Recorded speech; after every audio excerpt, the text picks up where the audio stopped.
রাজ্যে এইডসের বাড়বাড়ন্তে উদ্বেগ প্রকাশ করে রাজ্য সরকারকে নোটিশ পাঠালো ত্রিপুরা হাইকোর্ট। আগামী 2 সপ্তাহের মধ্যে আদালতের নোটিশের জবাব দিতে হবে রাজ্য সরকারকে। প্রসঙ্গত, রাজ্য আইনসেবা কর্তৃপক্ষ কার্যকরী চেয়ারম্যান বিচারপতি টি অমরনাথ গৌড় স্কুল কলেজ পড়ুয়াদের মধ্যে এইডসের বাড়বাড়ন্তের ঘটনা জানিয়ে ত্রিপুরা হাইকোর্টের প্রধান বিচারপতি অপরেশ কুমার সিংকে চিঠি লেখেন। পাশাপাশি এইডসের বাড়বাড়ন্তের বিভিন্ন তথ্যও তুলে ধরেন। সেই চিঠির ভিত্তিতে বিষয়টির গুরুত্ব বিবেচনা করে ত্রিপুরা হাইকোর্ট স্বতঃপ্রণোদিত মামলা গ্রহণ করে।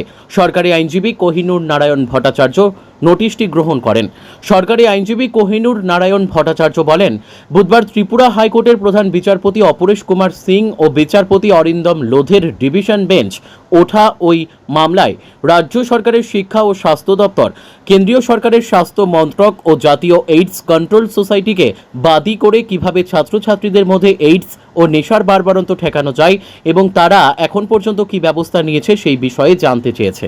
মাননীয় বিচারপতি টি অমরনাথ গৌড় ওনার একটা চিঠির বেসিসে উনি একটা চিঠি দেন to the honourable chief justice, যে রাজ্যের ওনার কাছে কিছু তথ্য আসে as executive chairman of legal service authority.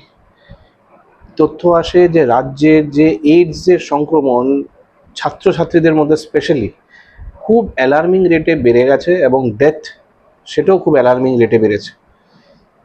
এবং এটা নিয়ে বিভিন্ন ডেটা উনি ওই চিঠির সঙ্গে অ্যানেক্স করেন। ওইখানে ডিস্ট্রিক্ট ওয়াইজ কোন ডিস্ট্রিক্টে কীরকম লোক এইচআইভি পজিটিভ আর কীরকম ছাত্রছাত্রী এইচআইভি পজিটিভ আর কেন, সেটা তার একটা তথ্য তুলে ধরেন।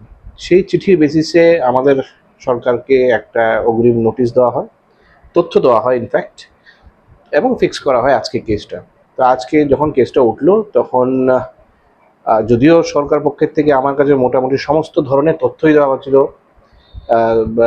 স্টেট এইচআইভি সোসাইটির থেকে, এবং কি পদক্ষেপ নিয়েছে সরকার, কিভাবে করছেন, এবং এই সমস্ত নিয়ে আমি রেডি ছিলাম।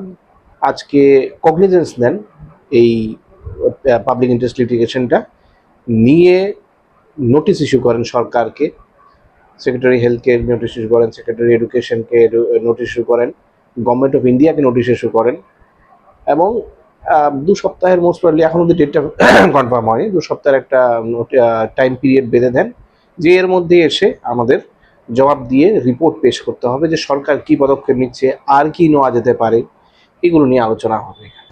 Bureau report, news daily Bharat.